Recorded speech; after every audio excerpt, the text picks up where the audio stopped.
जय गजानन मित्रांनो. तर आज आपल्या शेगावसाठी खूप मोठा दिवस आहे, कारण की आज आपल्या इथून जी गजानन महाराजची पैदल वारी पंढरपूरला गेली होती ती परत येणार होती. मग काय आपलं पूर्ण शेगाव त्यांच्या परतीसाठी एवढे चांगलं स्वागतासाठी पूर्ण तयारी चालू होती. स्टॉल म्हणा आणि किती दुरून दुरून हे लोकसुद्धा आलेले होते आणि तुम्ही गर्दी बघा किती होती आणि खूप दुरून दुरून लोक आलेले होते. आणि मी तर फार भाग्यवान आहे की मी शेगावातच राहायला आहे. आणि मग काय लगेच आली ती म्हणजे आपली पालखी. आणि गजानन महाराजची पालखी म्हटल्यानंतर शिस्तीत तर असणारच आहे.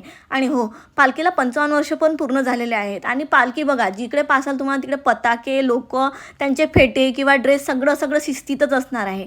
आणि मग काय मंदिराजवळ पालखी आल्यानंतर तो आवाज म्हणजे पूर्ण शेगाव फक्त टाळा आणि भजनांमध्ये असं मग्न झालेलं होतं. आणि हो, एवढ्या दुरून आले होते. मग आपण पण त्यांच्या पाया लागले की थोडंफार का असो ना आपल्याला त्यांच्या पायाची माती का लागो ना, म्हणून मी त्यांच्या पाया लागले.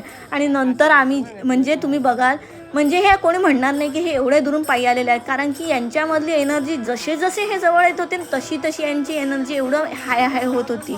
म्हणजे एवढं छान पाऊली म्हणा किंवा काय म्हणा, आणि वाजवण्याची ती टेक्निक किंवा ते खेळण्याची टेक्निक एकदम शिस्तीमध्ये.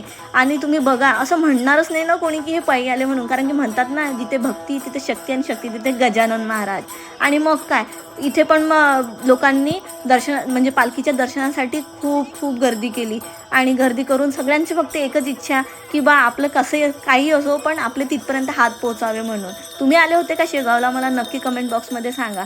आणि हो, इथेही गर्दीच गर्दी होती. आणि तुम्ही बघा तिथे जे लोक राहायला आले होते ते सगळे त्या बिल्डिंगमधून वगैरे फक्त दिसावं याच्यासाठी ते सगळं करत होते. आणि मग काय पालखीचं दर्शन आणि पालखी बघा तुम्ही एवढी सुंदर पालखी होती म्हणजे पाहूनच एकदम मंत्रमुग्ध झाल्यासारखं होते. आणि लोकांची गर्दी तर तुम्ही पाहू शकता किती आहे तिथे. तर धक्काबुक्की का होईना पण फक्त महाराजांना एकदा हात लागावा एवढी सर्वांची इच्छा. एवढं सर्व छान आमच्या शेगावमध्ये. तर अशी असते आमच्या शेगावमध्ये पालखीचं स्वागत. तुम्हाला कसं वाटलं मला नक्की कमेंट बॉक्समध्ये सांगा. आणि व्हिडिओ आवडला असेल तर गजानन महाराज की म्हणाला विसरू